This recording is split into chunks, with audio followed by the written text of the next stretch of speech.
Painting সুন্দর কিনা সেটা কিন্তু নির্ধারণ করে আপনার ছবি আঁকার দক্ষতা ঠিক কতটুকু সেটা না, নির্ভর করে আপনি কতটুকু পারফেক্টলি কম্পোজিশন করছেন। আমি আজকে আপনাদের সাথে শেয়ার করব সেই সিক্রেট কম্পোজিশন ট্রিক্সগুলো।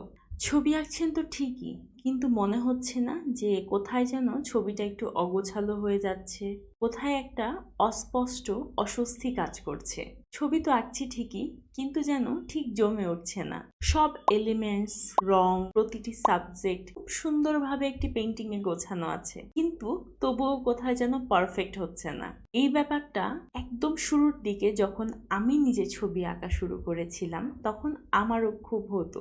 আমার মনে হতো আমি প্রতিটা সাবজেক্ট এঁকেছি, সবগুলো এলিমেন্টস দিয়েছি, প্রত্যেকটা কালার ক্যানভাসে ব্যবহার করেছি, তাহলে আমার ভুলটা কোথায় হচ্ছে। তখন আমি রিয়েলাইজ করেছিলাম যে আমি একটা জিনিস মিস করে যাচ্ছি, সেটা হচ্ছে কম্পোজিশন। তো আজ আমি আপনাদেরকে খুব সহজভাবে বোঝাবো কম্পোজিশন কি, কোন ভুলগুলো আমরা প্রায় করে ফেলি, আর কম্পোজিশনের 3টা ছোট্ট রুলস শিখলে আপনার পেইন্টিংটিও দেখাবে খুবই প্রফেশনাল।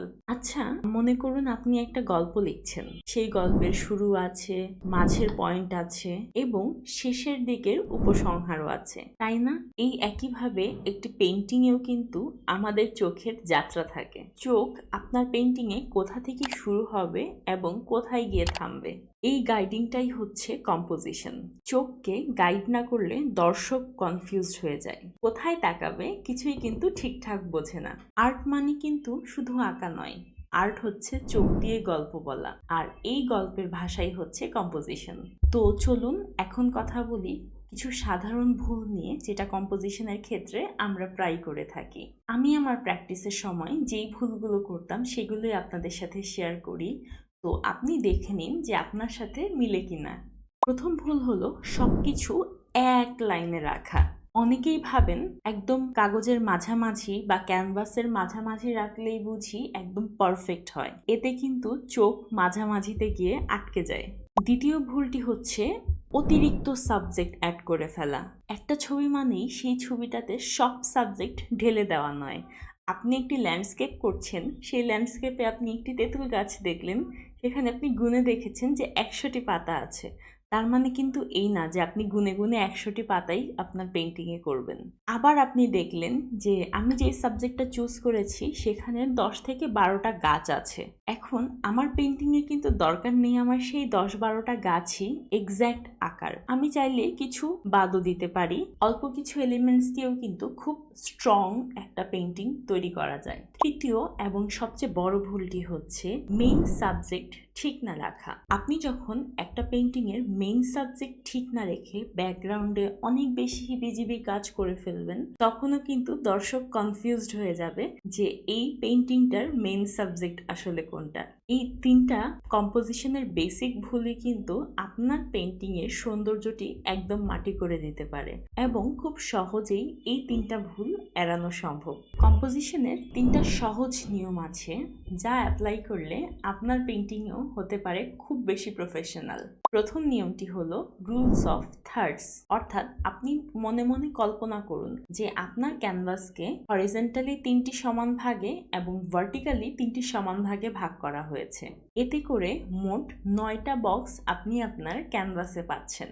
এই 9টা বক্সের 4টা কর্নার কিন্তু 4টা গোল্ডেন পয়েন্ট হিসেবে নির্বাচিত হয়, এবং এই 4টা পয়েন্টে, অর্থাৎ আমি যে গোল্ডেন পয়েন্টের কথা বললাম, এই 4টা পয়েন্টে কোনো একটা সাবজেক্ট রাখলে সেটা দর্শকের চোখে খুব বেশি আকৃষ্ট হয়। আমি যখন একদম শুরুতে যে কোনো পেইন্টিংয়ের সাবজেক্টগুলো একদম মিডলে আঁকতাম তখন খুব বেশি ফ্ল্যাট লাগতো। এই রুল অফ থার্ডস ফলো করার পরপরই দেখলাম যে আমার চোখে আমার আঁকা ছবিটাই খুব স্বাভাবিক লাগছে এখন। দ্বিতীয় নিয়মটি হলো সেন্টার অফ ইন্টারেস্ট। প্রতিটা ছবিরই কিন্তু একটা হিরো থাকে, এই বিষয়টা কি আপনি জানেন? আপনি আপনার পেইন্টিংয়ে কি দেখাতে যাচ্ছেন, আপনার বিষয়টা যদি স্পষ্ট না হয় তাহলে কিন্তু দর্শক হয়ে যাবে কনফিউজড। আমরা অধিকাংশ সময় একটা কমপ্লিট ছবি খুব সুন্দর করে আঁকি, একদম শুরু থেকে শেষ পর্যন্ত পারফেক্টলি শেষ করি, কিন্তু যে কোনো একটা সাবজেক্টকে কম গুরুত্ব দেওয়ার ফলে ছবিটি হয়ে যায় একদম ফ্ল্যাট। অর্থাৎ বিষয়টি আমি আরেকটু সহজ করে বুঝিয়ে বলি, যেমন আপনি একটা বাগানের দৃশ্য এঁকেছেন, সেখানে সব জায়গায় একদম টপ টু বটম আপনি খুব ডিটেইল করে নিখুঁত করে এঁকেছেন, অর্থাৎ প্রতিটি সাবজেক্টকে আপনি সমান গুরুত্ব দিয়েছেন।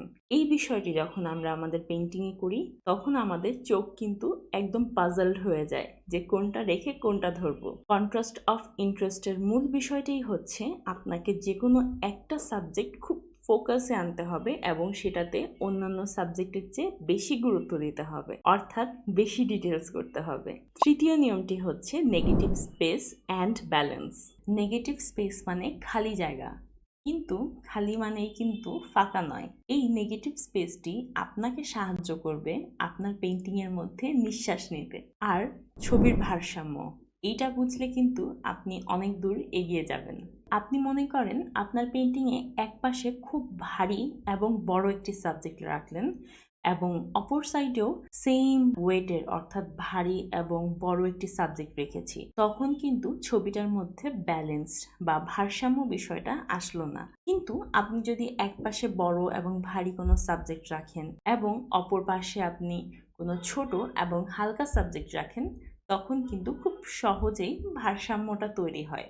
আর নেগেটিভ স্পেস রাখার বিষয়টা হচ্ছে যে খুব হিবিজিবি করে না ফেলা, অর্থাৎ একটা ছবির মধ্যে কিছু ব্ল্যাঙ্ক স্পেস রেখে দেওয়া, যার ফলে আপনার সাবজেক্টগুলো খুব বেশি কনজাস্টেড না হয়ে একটু ফ্রি দেখায়। এই negative space and balance create করার মাধ্যমে কিন্তু একটি পারফেক্ট কম্পোজিশন তৈরি হতে পারে। আজকের ভিডিওর প্রায় শেষের দিকে চলে এসেছি আমি, তো চলুন আপনাদেরকে আমি কিছু টাস্ক দিই। এবার আপনার আগে করা পুরনো কোনো একটি পেইন্টিং তুলে আনুন, সেই পেইন্টিংটি চোখের সামনে রেখে আজকের ভিডিও থেকে যা যা শিখলেন সেই নিয়মগুলো মেনটেন করে সেই সেম ছবিটাই আবার আঁকুন এবং এরপরে আপনি কম্পেয়ার করবেন যে আপনার পুরাতন ছবির সাথে নতুন ছবির কি কি পার্থক্য আপনি লক্ষ্য করতে পারছেন।